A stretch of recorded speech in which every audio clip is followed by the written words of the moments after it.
It started with a stare, long, dismissive, like she'd already done something wrong just by existing in the wrong part of the airport. Her boarding pass was legit. Her seat, first class. But her skin? That was all it took to turn silence into suspicion, routine into spectacle. No raised voices, no threats, just a cold smile from a flight attendant and a nod that summoned security like she'd crossed a line no one wrote down. What followed spiraled into a scandal that burned through the country, peeling back layers of polished professionalism to expose something uglier beneath. The girl they tried to erase didn't fight back with fists. She used truth, and it wrecked everything they thought was untouchable. Hit like, subscribe, and drop a comment. Where are you watching from? And what moment are you not ready to forget? Zahara's heart pounded with excitement as she walked through Terminal B of Dallas-Fort Worth International. She'd flown before, but never like this. Never with the world at her feet, or a first-class seat reserved just for her. Row 1, Seat A, window view, premium meal. A gift from her mother, Divina Karuth, after Zahara graduated early with honors from an elite STEM program. A woman should travel like the queen she is, her mother had said, slipping the printed ticket into the back of her leather-bound journal. And queens don't wait for permission. Zahara carried that thought with her now, like armor. She wore a pale blue blazer and matching skirt, her dark box braids pinned in an elegant wrap at the nape of her neck. Her mother told her to stand out with grace, and Zahara had always obeyed. But as she stepped toward the first-class line, the hush around her began to feel heavy. The people in line, businessmen with smart watches, elderly couples with designer sunglasses, glanced at her sideways. One woman in a cashmere sweater actually recoiled when Zahara stopped behind her. And then there was the flight attendant, Lauren Stryker, mid-40s, thin smile, platinum blonde hair pulled tight like a mask across her scalp. She spotted Zahara and immediately shifted, her body tensing like a drawn bow. "Excuse me," Lauren said, stepping in front of Zahara with practiced calm. "This line is for first-class passengers only." Zahara blinked, confused. "I know. That's me." She offered her boarding pass. Lauren didn't take it. Her eyes moved down Zahara's body, blue blazer, silk blouse, patent leather flats. Her lips parted slightly, eyebrows lifting in mock surprise. "I'll need to see some ID." Zahara hesitated. "Is there a problem?" "Just a quick identity check," Lauren said, her voice smooth sharp. "Company policy." Zahara pulled out her student ID and passport, both recently updated. She'd already passed TSA clearance. Still, Lauren studied the documents as if they might combust in her hands. "You're 16. "Yes, ma'am." "And flying first class alone?"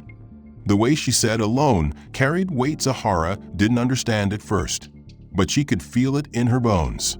The pause, the disbelief. Zahara glanced at the silver nameplate on Lauren's uniform. "My mom booked it for me," she said, "as a gift. She's meeting me in San Francisco." Lauren didn't answer. Instead, she signaled another flight staffer. "Secondary check at gate B19, she said into her radio. "Passenger verification. Boarding delay." Passengers behind Zahara groaned. A man checked his watch loudly. A woman in a pantsuit gave an exaggerated sigh. Zahara stood frozen. "Ma'am," she said, "my ticket's valid. Let's just confirm a few things," Lauren said. "Step aside, please." Zahara obeyed. She stepped off the carpeted lane and onto the cold tile, holding her documents close to her chest. People stared openly now, some whispering, some scowling. The man behind her, middle-aged, white, briefcase in hand, shook his head. "Should have known," he muttered. Zahara didn't respond. She stared straight ahead, mouth dry. Another attendant approached, a tall man with an iPad and a scanner. "You have her boarding pass?" Lauren handed it over. He scanned it. "It's valid," he said. "Row 1A, direct to San Francisco." "Check again," Lauren said sharply. "She says she's flying alone." "So, it's first class." Zahara's cheeks burned. "I didn't do anything wrong," she whispered. "Ma'am, no one said you did," Lauren replied. "We just want to make sure the system isn't being gamed." "I'm not gaming anything. We'll see." The man handed the boarding pass back. "No error," he said. "She's cleared. Let her through." But Lauren didn't move. Instead, she stared Zahara down for a moment, then slowly stepped aside. "Fine," she muttered. "Enjoy your flight."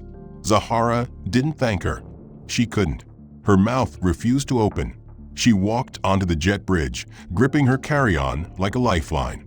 Her hands trembled as she entered the plane and turned left into the first-class cabin. Polished wood, leather seats, chrome fixtures. A world she had only seen in TV shows. She found seat 1A and settled in quietly, staring out the window. Her breath fogged the glass. She tried not to look around. She felt it again, the staring, the discomfort. Lauren's voice echoed in her mind, alone. The first-class section filled slowly. White faces mostly. Perfume, expensive suits. Whispered conversations. She looked down at her phone and reread her mother's message. "Show them what grace looks like, and never let them see you fall." But grace was hard to hold when your chest felt like it was caving in. 10 minutes later, just as the safety demonstration began, Lauren appeared at her side. "Miss Price," she said. Zahara looked up. "Yes." "There's been a seat reassignment." "What? Your seat's been changed." "No," Zahara said, clutching her armrest. "This is my seat. I didn't change it. Please gather your things. We'll escort you to your new location." "Where?" "Row 33. That's economy." "That's correct." "I don't belong in economy," Zahara said. "My ticket is being reissued," Lauren interrupted, "due to passenger conflicts and operational needs." "What conflict?" Lauren stepped aside, revealing a new passenger behind her. A white teenage boy in a branded hoodie, flanked by parents. "Excuse us," the mother said sweetly. "This is where our son needs to sit. He has medical anxiety." "That's not my fault," Zahara said, voice shaking. "I was here first." When the plane landed in San Francisco, Zahara waited until everyone else had exited before rising from her seat. She didn't want to meet their eyes again, didn't want to see their curiosity or indifference.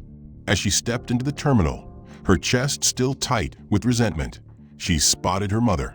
Divina Caruth stood with her arms crossed in a tailored burgundy coat, her expression softening when she saw her daughter. But as Zahara approached, her lips quivered, and the words she wanted to say dissolved into air. Divina pulled her into a hug. She didn't ask what happened. She knew her daughter, and she recognized the look on her face.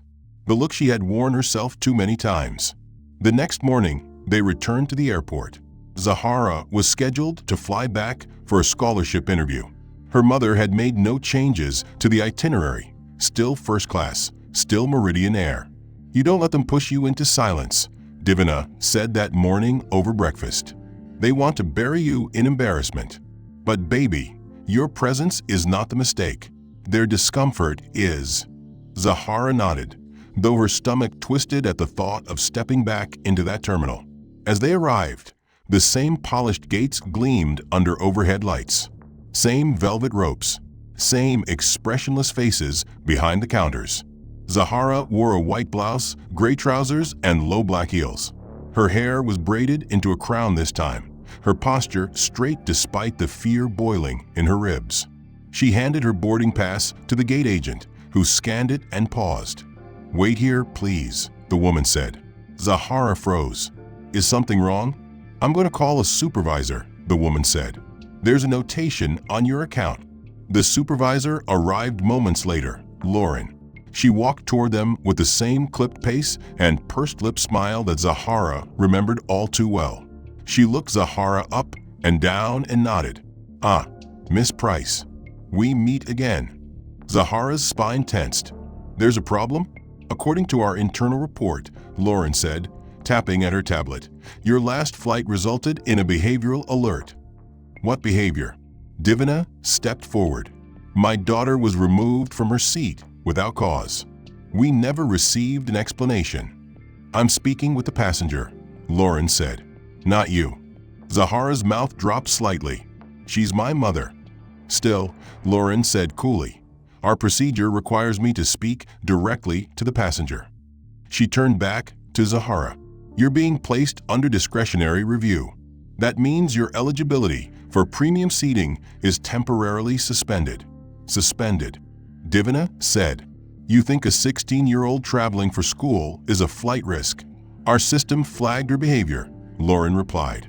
"Uncooperative, disruptive." Zahara trembled. "You're lying." Lauren tilted her head.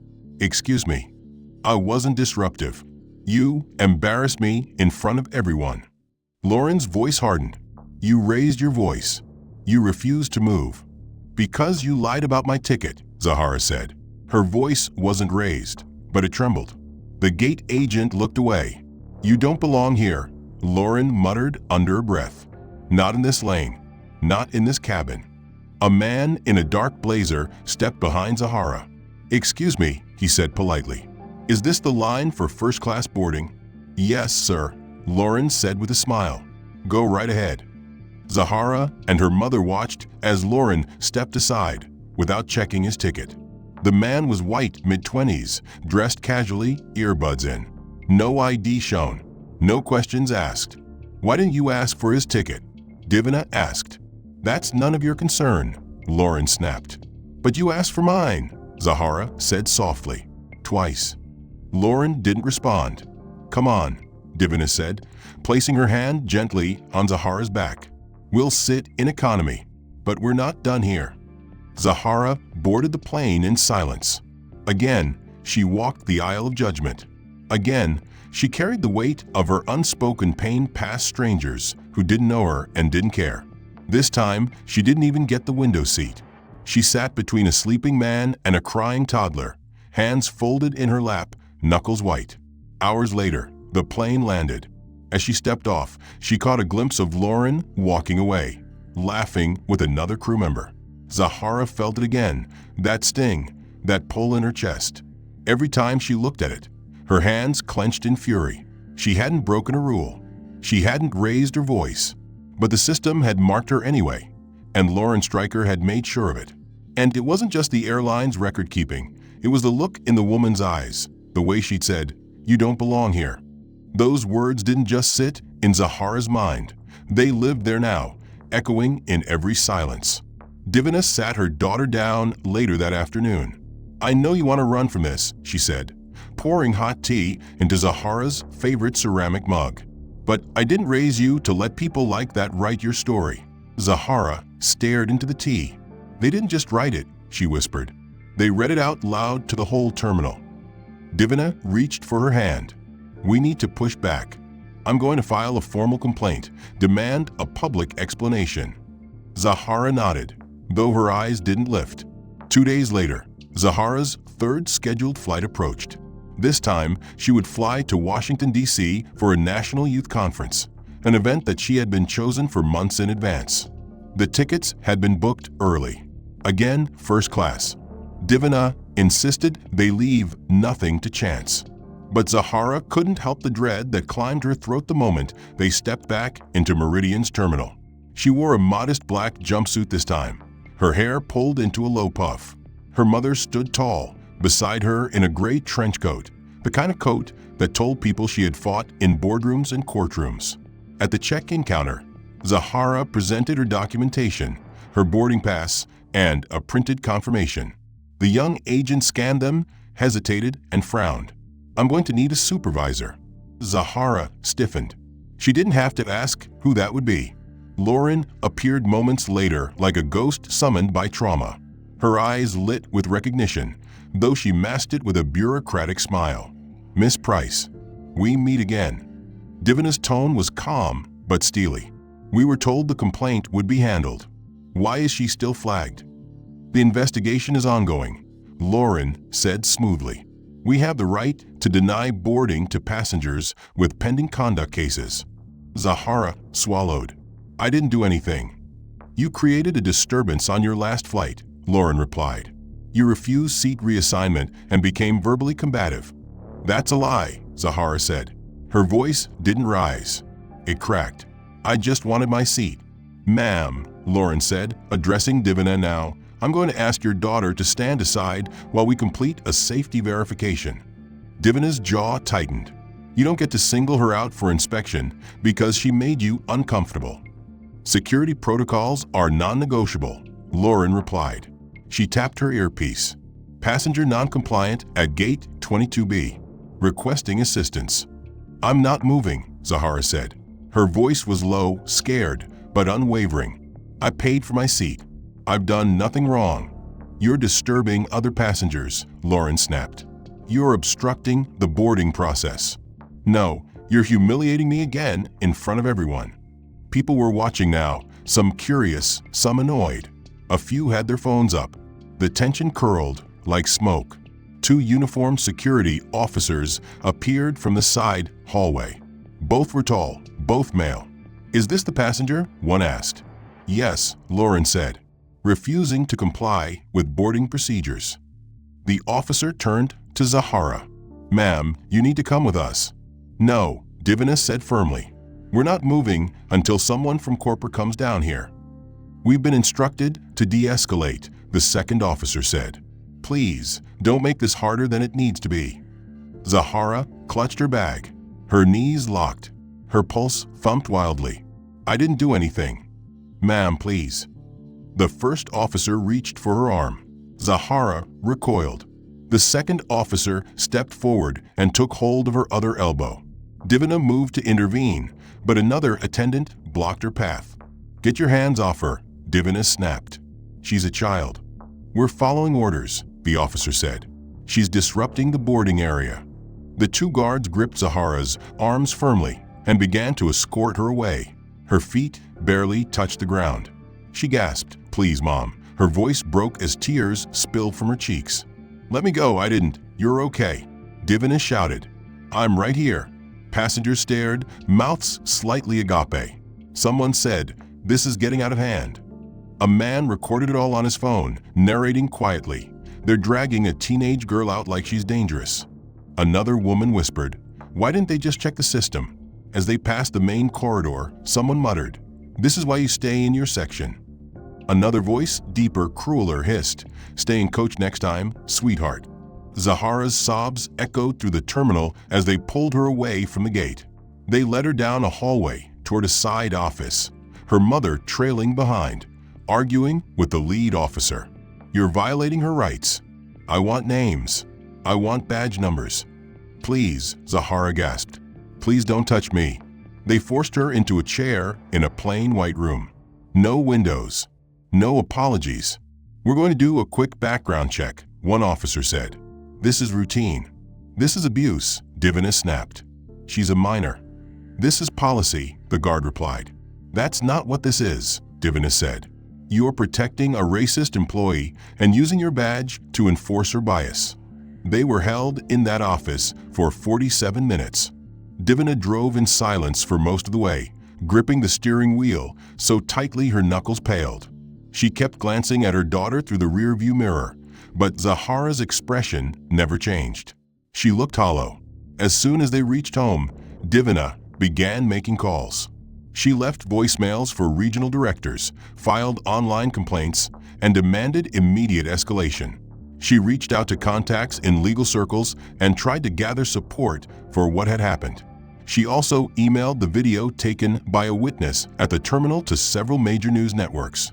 Zahara, meanwhile, curled up on the couch, staring at her phone, where the video had already been shared thousands of times. In the clip, she could be seen crying and screaming as the officers dragged her away, her voice cracked and full of panic, her face the picture of despair. Her name was already trending online. #Justice for Zahara. People were outraged. Civil rights activists shared the clip. Youth groups reposted it. Even a few celebrities tweeted support. But the airline's response came swiftly, and it was everything Divina had feared. At Meridian Air, we take our commitment to safety and service seriously. We regret the misunderstanding that occurred involving a young passenger at Gate 22B. Our team is currently reviewing the situation internally. Due to confidentiality protocols, we are unable to provide specific details at this time. We apologize for any inconvenience this may have caused. That was the statement. No mention of Zahara's name. No acknowledgement of the trauma. No apology for the excessive force or the racial profiling. Worse still, within an hour of that statement being posted, Divina received an email from the airline. It stated that Zahara's travel privileges were being suspended pending behavioral review. Her ticket for the DC conference was canceled. No refund, no rebooking option, no apology. The wording of the email made Divina's blood boil. Passenger flagged for repeated incidents of noncompliance and obstruction of boarding procedures. Ticket voided per Clause 7.3 of Travel Terms and Conditions. She read it aloud to Zahara, who barely blinked. "They're calling me a threat," Zahara whispered. "They're making it sound like I attacked someone." "They're covering their ass," Divina said. "They're trying to paint you as unstable so they don't have to deal with what they've done." That night, a journalist named Lena Garvey from an independent news network contacted Divina. Lena had seen the footage, and she wanted to run a deep story, not just on the incident, but on systemic discrimination in airlines. Divina agreed to an interview. They sat in their living room the next day, with lights and cameras set up. Zahara was reluctant, but Lena spoke gently. She asked questions about what Zahara felt, what she experienced, what she feared. Zahara's voice trembled, but she told the truth. She spoke of the humiliation, the fear, the look in Lauren's eyes that said everything without needing to shout. She spoke of being treated like a problem, a disruption, simply because she didn't look like a first-class passenger. Lena's story aired the following morning. It went viral within hours. But so did something else, an email leak. A whistleblower inside Meridian Air had sent a series of internal communications to Lena's inbox. The emails revealed the truth. Executives had known about the video early. One email from a regional manager read, "Ensure that all gate staff and ground crew are instructed not to comment to media or passengers. We are invoking PR Protocol C, contain and silence." Another message from a media strategist read, "Remove all references to the passenger's age and ethnicity from internal reports. If pressed, refer to the incident as a procedural conflict." There were also directives instructing Meridian's legal team to issue takedown notices to any major outlets that hosted the video on their websites. Some networks caved under pressure, others didn't. The whistleblower's leak included a chilling message from a VP of operations. She was loud. She resisted. That's enough to make her the aggressor. When that email surfaced, the public response exploded. Social media became a battleground. The hashtag Justice for Zahara trended globally. Thousands of people rallied behind her. Protesters began showing up outside Meridian headquarters with signs and bullhorns. Civil rights lawyers demanded federal inquiry. Meanwhile, Zahara watched all of it unfold from the safety of her room, where the blinds were drawn and the light was dim. She wasn't sure how to feel. Part of her was glad the truth was getting out. But another part, maybe the bigger part, just felt tired. Every retweet, every hashtag, every interview was a reminder of what had happened to her. Every headline that used the word dragged, detained, or humiliated replayed the scene in her head. She'd become a symbol now, a face for a cause. And that, too, was exhausting. Divina sat beside her one evening, brushing her hand softly over Zahara's wrist. "You don't have to carry this alone," she said. "I know," Zahara murmured, "but they're still winning. They still control the narrative." "Not for long," Divina said. "They want to control it, but we have the truth. And the truth is the one thing they can't scrub from their systems." A few days later, more leaks followed. Old complaints from other Black passengers began to surface, stories of seat reassignments, extra security checks, and behavioral flags mysteriously issued only to minority travelers. A pattern emerged. The public called it what it was: racial profiling, discrimination, abuse. And Meridian Air's board of directors began to panic. But instead of apologizing, they doubled down. They issued another statement, even colder than the first. While we respect the concerns raised by recent events, Meridian Air maintains that all passengers are treated equally under our operational guidelines. The behavior in question warranted response by staff and security. Our team continues to support our employees in their decisions and actions on that day. That final sentence, the part about supporting their employees, was the last straw for many. It made clear that Meridian was not only refusing to take responsibility, but was actively protecting those who enforced racism under the guise of policy. Zahara read the statement aloud and felt the fire rise in her chest. He had spent the last 20 years covering corruption and civil rights cases across the country, from housing discrimination to voter suppression. And when he saw the viral clip of Zahara's forced removal, something clicked. Not just the brutality of the moment or the robotic calm of the uniformed men dragging her down a terminal hallway, but the haunting familiarity in the voice of the woman calling out behind her. Zahara's mother.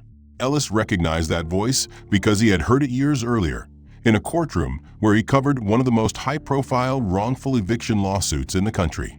Divina Karath had not only won the case, she had dismantled an entire slumlord network in the process. Ellis had interviewed her after the verdict, and though the years had passed, her words never left him.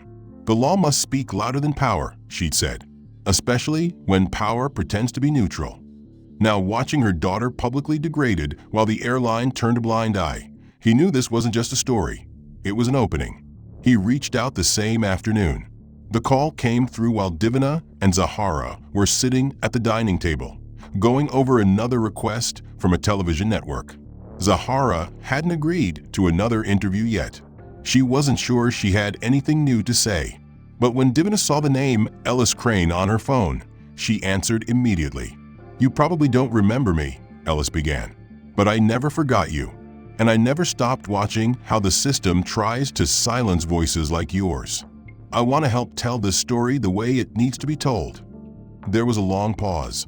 Then Divina answered with a single word, "Come." Ellis arrived the next day. No camera crew, no lights, just a small leather-bound notebook, a handheld recorder, and eyes that still burned with righteous fire. He sat down with Zahara for over 2 hours. He didn't rush her. He didn't force the conversation. He asked how she was sleeping, what school felt like now, whether she felt safe in public places. Then he asked about the moment at the gate, the first humiliation, the second, the third. Zahara spoke slowly, but her voice carried weight. She described Lauren's face, the tone in her voice, the way she smiled just slightly when calling security. Ellis took notes, but rarely looked down. He was watching her, not to judge, but to remember everything. Afterward, he told them he'd already been digging. A source inside Meridian had passed him a partial memo, a section of a security protocol document marked internal only, which described a policy that required staff to escalate any unusual passenger behavior or appearance inconsistent with ticketed class. The wording was vague, purposefully so, but when he matched it to a pattern of past complaints from other passengers of color, it revealed something ugly. "This isn't just about one employee," Ellis said. "It's baked into their system." Divina's eyes darkened. "That means we're not dealing with bias. We're dealing with design." Ellis nodded. "I need to verify more before I publish. But if what I suspect is true, Meridian Air isn't just guilty of discrimination. They're enforcing it." That night, Ellis went to work. He contacted former Meridian employees, dug through public complaint records, and found a pattern hidden in the numbers. Over the last 5 years, more than 60 complaints have been filed citing passenger mistreatment during boarding, 42 of them by Black or brown passengers, nearly all of them claiming they were flagged for secondary checks, seat reassignment, or noncompliance. Of those, only a handful had ever received formal responses. Most were closed without resolution. The next morning, Ellis received an encrypted file from his source. Inside, it was the full internal document, a 90-page operations guide marked Tier 1 clearance protocols. On page 26, under section 4.5, a subsection labeled Passenger Visual Risk Assessment read, "Flight staff are advised to exercise discretion in assessing passengers whose appearance, demeanor, or travel profile appear inconsistent with their purchase class or standard protocol expectations." Beneath that, an example list included youth traveling alone in premium cabin, travelers without corporate account identifiers, passengers with insufficient boarding confidence. Ellis read it 3 times. It was coded language, but unmistakable in meaning, inconsistent with their purchase class. That was the phrase. That was the weapon. He published the story online by noon, a class apart, the policy that profiles. The article opened with Zahara's story. It included snippets of the interview, the leaked policy documents, and a breakdown of every related passenger complaint filed in the last 5 years.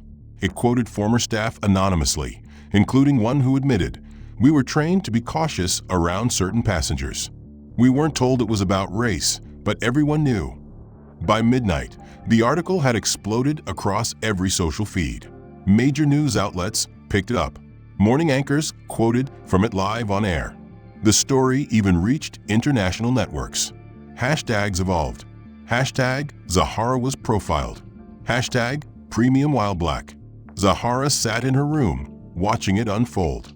Her hands trembled slightly, but her heart beat with something new. It wasn't relief exactly. Her story was shared in classrooms, spoken about on late-night television, and cited by civil rights leaders as an example of modern corporate racism cloaked in bureaucracy. The hashtag swelled beyond Twitter, flooding Instagram, TikTok, Facebook. People began posting their own stories, echoing a now unified chorus of frustration. Hashtag Justice for Zahara. Hashtag Boarding While Black. Hashtag Policy or Prejudice. But with outrage came organization. Activists launched coordinated boycotts against Meridian Air. Thousands of people canceled tickets, investors pulled out, and stock analysts began downgrading the airline's value. A Change.org petition demanding the CEO's resignation hit 2 million signatures within 72 hours. Television anchors debated live. How many Zahara prices have there been? Meridian's executives tried to weather the storm with their usual corporate strategies: muted press statements, redirection, silence. But this time, it wasn't enough. The pressure was too loud, the truth too clear, and the world was watching too closely. On the 5th day after the article dropped, the company finally buckled. They announced an emergency press conference to be held at their corporate headquarters in Atlanta. The CEO, Mitchell Langdon, would address the situation publicly for the first time. The announcement didn't calm the public. It inflamed them. Protesters gathered outside the building hours before the conference. Banners reading "Premium isn't privilege," and "She had a ticket" waved in the wind. Reporters jockeyed for space along the front steps. Inside, a makeshift stage was set up with Meridian's navy and silver logo flanked by American flags. Rows of seats were filled with press members, industry experts, and legal observers. Langdon appeared on stage right at the scheduled time, flanked by 2 VPs and a corporate attorney. He wore a tailored gray suit and a strained smile, the kind of face trained to look composed in crisis. He began with a statement. "Ladies and gentlemen, Meridian Air recognizes the concerns that have been raised following the incident involving a young passenger, Miss Zahara Price. We take the matter seriously and have launched an internal review." Murmurs rose among the press. Cameras clicked. Langdon continued.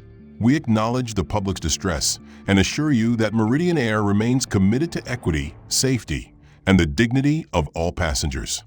A reporter shouted, "What about the memo? Is that your commitment to equity?" Langdon's mouth tensed. The document in question was part of an older procedural draft, no longer active. Another reporter chimed in. Then why was it still being enforced? Why was Zahara Price dragged out of an airport?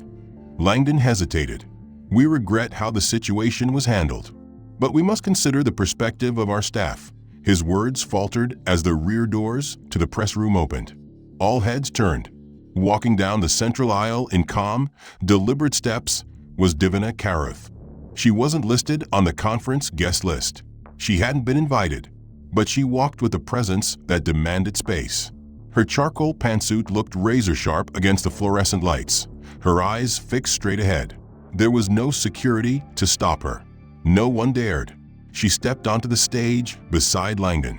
A collective hush fell across the room. Langdon looked stunned. "Ms. Karuth, you don't believe a lot of things," she said coolly. She turned to face the crowd, her voice controlled but thunderous. "My daughter was stripped of her dignity, her seat, and her right to be seen as human because your staff decided her skin color made her a threat. That wasn't policy failure. That was a culture of permission. Permission to profile, to humiliate, to harm. Langdon stammered, "We are reviewing our procedures." "You don't get to speak now," Divina said. "You had your chance. And now, I'm here to tell the world that justice doesn't ask for permission. It doesn't wait for your comfort. And it won't back down because you think this can be fixed with PR." Gasps echoed. Flashes from cameras burst like fireworks. Divina turned to the press. "I am filing federal civil rights litigation against Meridian Air on behalf of my daughter and all passengers subjected to this abuse. And I am calling on the Department of Transportation and the FAA to suspend Meridian's operating license until a full independent investigation is complete." Reporters erupted with questions. Langdon stood frozen. "This is no longer a corporate inconvenience," Divina said. "This is a legal reckoning." Outside, the crowd roared. Inside, Langdon's team scrambled to respond. The press conference descended into chaos, but Divina remained calm. She turned to Langdon one final time. "Justice won't back down. Not today. Not ever." She exited the stage as smoothly as she entered, leaving behind a room full of stunned silence. That night, video of her speech flooded the internet. It was shared, praised, dissected. Civil rights attorneys across the nation offered support. The FAA released a brief statement. "We are reviewing recent allegations regarding Meridian Air." Within 24 hours, congressional leaders began discussing hearings. But amid all the chaos, one voice remained partially silent, Zahara's. She had spoken to reporters in fragments and interviews in segments, but never once had she told her story in full. That changed when Ellis Crane returned with an offer not of exposure, but of control. He had secured a prime interview slot on a major national news network and wanted Zahara to be the only guest. It would be her voice, her words, her terms. At first, she hesitated. The idea of sitting under bright studio lights, answering live questions with cameras beaming her face across the country, filled her with dread. But the more she thought about the silence she had endured in those airport corridors and economy seats, the more she understood that this time, no one could take her seat away. She said yes. The day of the broadcast, Zahara wore a dark emerald blouse and her hair in a soft, intricate braid crown, her expression calm but steady as the makeup artist touched up her cheekbone. Her mother sat just outside the frame in the wings, watching quietly with eyes that never blinked. The anchor, a respected journalist named Nora Ellison, greeted Zahara warmly and gave her space to breathe. "Thank you for being here, Zahara," Nora said. "The country has heard what happened to you, but we haven't yet heard who you are. Could you begin by telling us?" Zahara nodded, her voice clear. "My name is Zahara Price. I'm 16 years old. I graduated top of my class from an accelerated international studies program. I've been accepted to 2 early college programs. I've published essays in academic journals. I speak 3 languages. I've given presentations on youth equity in education reform. And I was flying to Washington, D.C. to attend a national conference for young policy innovators when I was dragged from an airport for being inconsistent with my ticketed class." Nora sat in silence for a moment, letting the weight of Zahara's words linger in the air. "What do you want people to understand about what happened to you?" Zahara looked directly into the camera. "That it could have happened to anyone who looks like me, who dresses like me, who travels alone and doesn't have gray hair or a corporate badge. I didn't deserve respect because of my resume. I deserve it because I'm a human being. And if it shocks people that someone like me could be profiled, maybe the real problem is they think some lives are worth more courtesy than others." Nora's eyes softened. "That's incredibly powerful." Zahara leaned forward slightly. "I've been called brave and inspiring and extraordinary, but the truth is, I was just trying to go to a conference. I had a seat. I had a ticket. I followed every rule. And they still saw a problem. I was the problem. Not because of what I did, but because of what they saw when they looked at me. That should scare all of us." The clip aired live and then rebroadcast on every major platform. Within hours, it was quoted in think pieces and featured in op-eds. Educators posted about it. Celebrities retweeted it. Civil rights groups called it a defining moment in modern discourse on racial profiling. And the narrative began to shift once again, this time from outrage to reckoning. The fact that Zahara had such credentials stunned many. But what struck people more was her calm composure, her refusal to rage, and her unflinching grace as she described the indignities inflicted upon her. Her youth made the injustice sharper. Her eloquence made it undeniable. People began asking harder questions. If someone as accomplished and articulate as Zahara could be treated with such contempt, what hope did other young people of color have? Parent groups began organizing against discriminatory travel practices. School boards invited Zahara to speak at diversity forums. She received handwritten letters from high schoolers across the country who said her words gave them strength. Meanwhile, at Meridian Air, the fallout deepened. Several board members resigned under public pressure. A new investigative panel was announced, but no one believed it would mean much. Protesters continued picketing outside terminals, now with posters that read, "If Zahara doesn't belong, who does?" Despite the growing support, Zahara remained grounded. She attended school virtually, maintained her studies, and met with a trauma counselor every week. But the trauma still echoed in her dreams. Her body still flinched at the sound of airport announcements. Yet, she pushed forward. She spoke again on a podcast the following week, this time diving deeper into how young Black girls are perceived as older, more threatening, and less deserving of innocence. When they looked at me, Zahara said, they didn't see a child. They didn't see a scholar. They saw someone who didn't belong. And because of that, they gave themselves permission to hurt me. Her words rippled into academic journals, law schools, even policy meetings. She became not just a face, but a reference, a living example of the consequences of institutional prejudice. Back at home, Divina watched her daughter rise with a quiet, reverent pride. She had defended countless clients in her career, had argued in federal courts, and dismantled discriminatory practices. And yet, even as they attempted to ride the wave with PR campaigns and internal reviews, the storm was only beginning. Just 3 days after Zahara's interview, a man named Keegan Doyle, a former senior pilot with Meridian Air, appeared on a widely streamed investigative podcast. He was white, in his early 50s, with a gravelly voice and a haunted look that hinted at secrets too long held. "I flew for Meridian for over 14 years," he began. "I've seen every side of that company. What they did to Zahara was no accident. It was policy dressed up in polite language." The interviewer leaned in. "You're saying this kind of profiling was systematic?" Keegan didn't hesitate. "Absolutely. We were given biased training sessions every 2 years. They claimed it was about passenger safety assessment, but in the room, behind closed doors, they handed us visual slides, profiles, tells, behavioral flags. You want to know the truth? If you were young, alone, Black or brown, in first class, without visible wealth indicators, a designer briefcase, corporate ID, you got flagged." The interviewer asked if that was ever challenged. Keegan shook his head. "We were told not to speak on it. And if you did, you were removed from flight rosters, reassigned to unfavorable routes." They used silence as policy. The story was explosive, but it was only the beginning. Less than 24 hours later, an anonymous email landed in the inboxes of several journalists, including Ellis Crane. The subject line read, "Proof of Culture Training, video attached." Inside was a secure link to a video file. What it contained would shatter what little defense Meridian had left.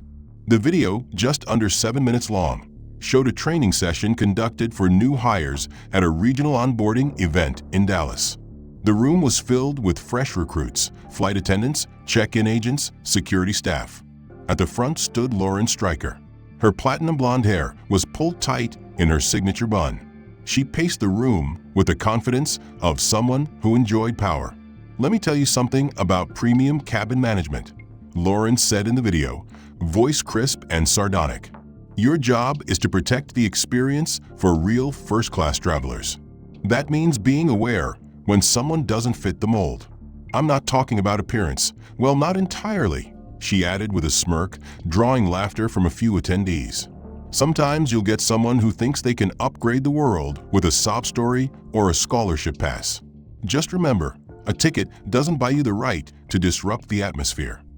She paused, then said flatly, if they look nervous, don't trust them.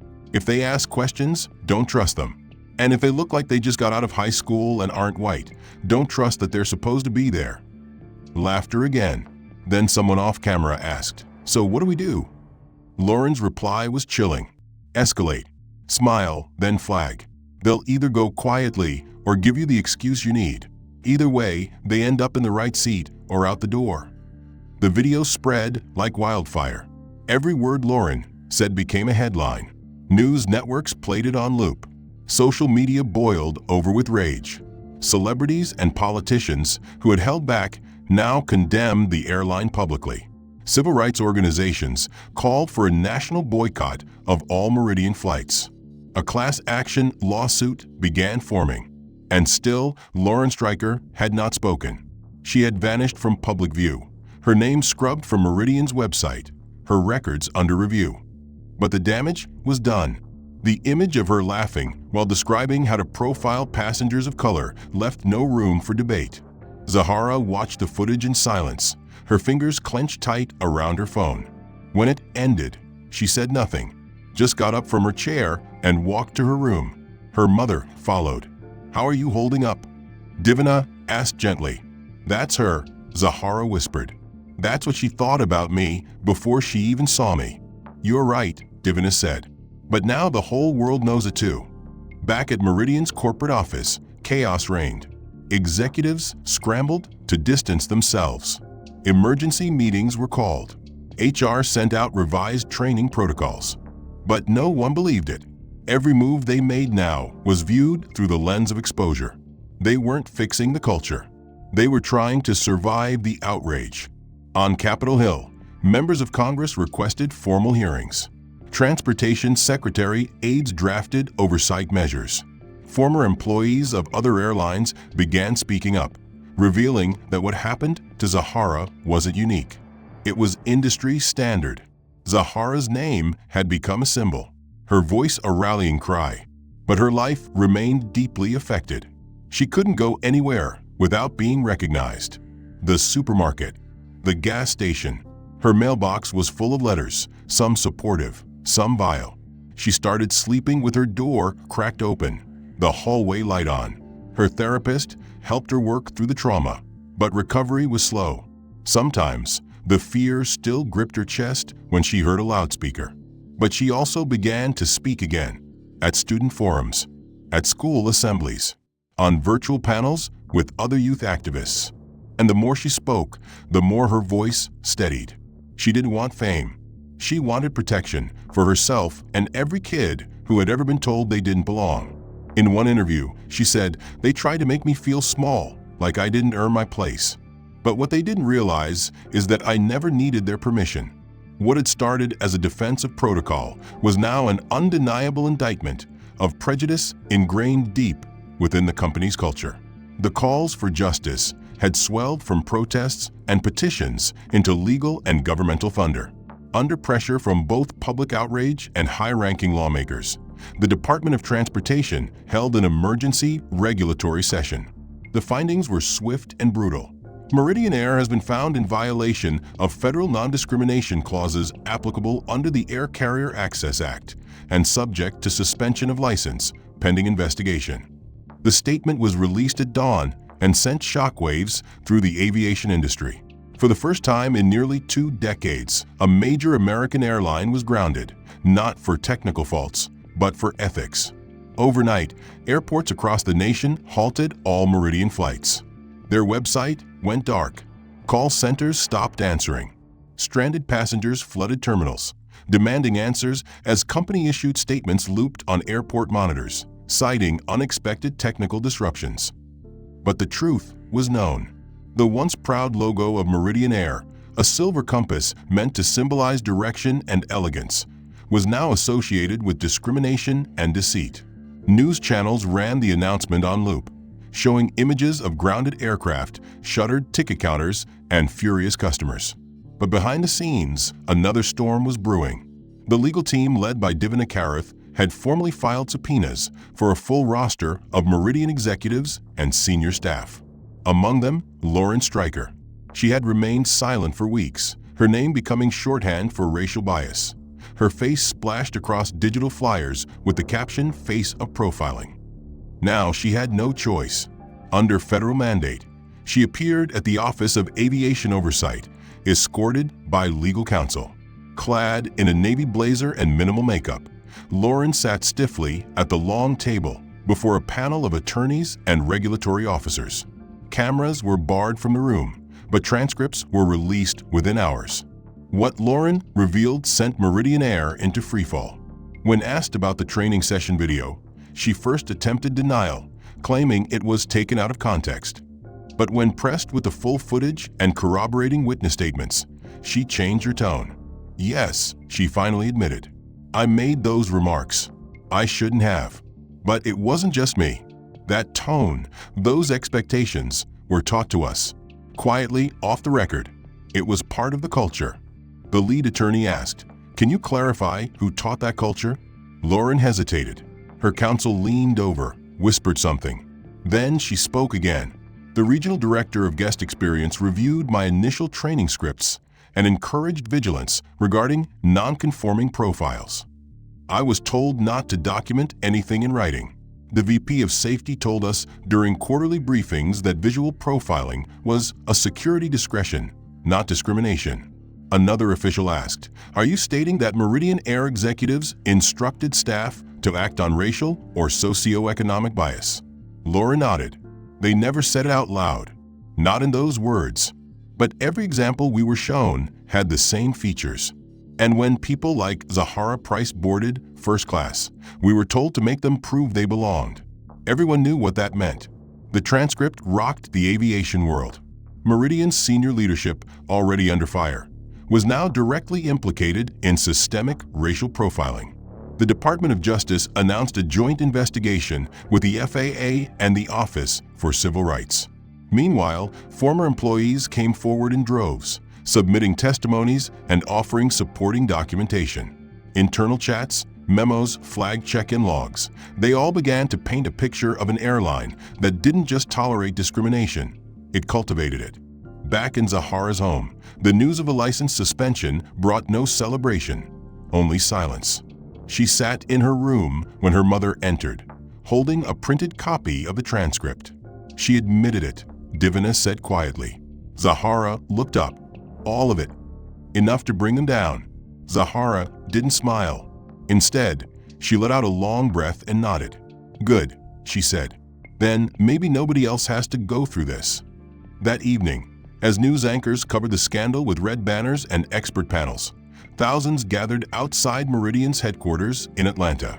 It was no longer just a protest, it was a vigil. People held candles. Pictures of Zahara and quotes from her interview were projected onto the walls. Civil rights leaders, public figures, and ordinary citizens all stood shoulder to shoulder. And when Zahara and her mother arrived, unexpected, unannounced, the crowd erupted in applause. Zahara took the microphone offered to her and stood atop the steps. Her voice trembled at first, but grew stronger with every word. They told me I didn't belong, but tonight proves I do. We all do. And no one, no policy, no protocol, no person can take that away again. Her words were met with chants. Zahara, Zahara, Zahara. But it wasn't about her anymore. It was about something bigger. 6 months after the Department of Transportation stripped Meridian Air of its federal operating license, and the Justice Department filed formal civil rights charges against the airline and its executive leadership, the courtroom became the final stage where the truth, long buried beneath corporate policy and polite racism, was laid bare under oath, transcript, and the gaze of a nation that had finally been forced to reckon with its silent complicity. The trial was broadcast live, a rare exception made under the weight of overwhelming public interest, and every seat in the federal court gallery was filled, activists, journalists, former passengers, airline employees, and community members who had followed Zahara's story from the day she was dragged from a terminal floor like she was luggage that didn't belong. Zahara herself sat in the front row beside her mother, now lead counsel in the class action suit that had expanded to represent over 170 individuals who had experienced similar profiling and degradation at Meridian Air. Zahara had matured in the public eye, still 16, but no longer the quiet, over-apologetic girl who clutched her boarding pass like a lifeline. She now carried herself with quiet strength, eyes observant, expression composed, her presence both a reminder and a challenge. The testimony was brutal. Former executives took the stand and crumbled under cross-examination, one after another admitting their complicity in cultivating a system that encouraged staff to discreetly manage first-class optics, a phrase that prosecutors dissected for its euphemistic cowardice. One director wept while admitting he had overseen monthly reports identifying ticket class mismatches, a spreadsheet that categorized passengers not by error but by assumption. Black, brown, young, alone. These were the metrics that triggered alerts. In a stunning moment, Meridian's former Vice President of Safety, Garrett Mendenhall, read aloud from an internal memo that warned staff to avoid overt language when dealing with what he termed visual anomalies. And when asked what he meant by that, he broke down in tears and said, "It meant people like Zahara. We just didn't want them to disrupt the brand." The judge, a stern woman known for her no-nonsense rulings, responded without flinching. "You didn't want them to disrupt the illusion." The sentencing phase began with a blistering statement from Divina Karath. She didn't gloat, didn't posture. She stood at the podium, the courtroom hushed, and said, "This case was never about money. It was about memory. About the memory of being treated as invisible in places where your presence should never require explanation. You turned my daughter's identity into a liability, and she turned it into a light that burned through every shadow you tried to hide behind." Then she paused and stepped aside. Zahara stood next. She wore a navy dress and her braid crown again, symbolic of a girl who had walked into an airport believing in fairness. Her words were simple. "I'm not here to watch you suffer. I'm here so no one else has to." The sentence was delivered. Guilty on all counts of civil rights violations, corporate negligence, and systemic discrimination. Several executives received prison terms, others heavy fines and federal bans from any future transportation industry employment. But it was what happened after the sentence that no one expected. Lauren Stryker, seated in the back row, rose. She had been subpoenaed but was not charged criminally, having turned over evidence that led to key convictions. She was dressed modestly, no longer polished in Meridian Navy, but in simple gray slacks and a blouse, her eyes downcast as she approached the bench. The judge gave her permission to speak. Lauren turned slowly to face Zahara. "I don't expect forgiveness," she said, her voice low but clear. "But I owe you the apology I didn't have the courage to give when it mattered. I failed you. I saw your confidence and mistook it for arrogance. I saw your pride and assumed it was defiance. But what I really saw was my own bias, and instead of correcting it, I enforced it. I didn't just fail you, I helped build the system that broke you. I'm sorry." Zahara didn't speak. She nodded once, a subtle, powerful acknowledgement. In the weeks following the trial, Lauren quietly stepped into a new role, volunteering at a nonprofit that advocated for equitable treatment in travel and hospitality. She appeared at no press events, gave no interviews. Her presence wasn't for redemption by publicity, it was for labor. She scrubbed airport bathrooms beside immigrant workers, served on policy review panels as an example of what went wrong, and participated in unconscious bias training not as a leader, but as a student. The world continued to react. Meridian Air's name was retired. The company rebranded under federal supervision with a new leadership team and a mandate to adopt the strictest anti-discrimination protocols in the industry. Travel equity became a new standard, not just a buzzword. Airlines everywhere reevaluated their boarding practices. Zahara returned to school, resumed her academic work, and became a youth liaison for the National Civil Liberties Union. She declined talk shows and book deals, but accepted one request: to speak at the National Airport Security Reform Conference. She stood before industry leaders, government officials, and advocates. "I'm not here to make you feel guilty," she said. "I'm here to remind you that power is a decision. You can use it to exclude or to embrace. I was once told I didn't belong in first class. But what they didn't realize was that class isn't about cost, it's about character." As she walked off stage, the room rose in a standing ovation, not because they had fixed the world, but because they were starting to see it. The final chapter of Zahara's ordeal didn't end with vengeance. It ended with vision.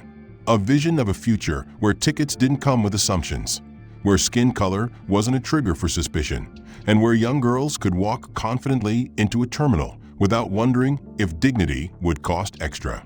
It was a long journey from humiliation to hope, but Zahara Price had walked every step of it and left a path behind for others to follow. The end. Thanks for sticking with this powerful journey. If you found the story gripping or meaningful, don't forget to like and subscribe for more cinematic, emotionally charged narratives coming your way. I'd love to hear your thoughts. What did you think of the plot twists? Did any moment hit you especially hard? And where are you watching from? Drop your answers in the comments. Let's get a conversation going.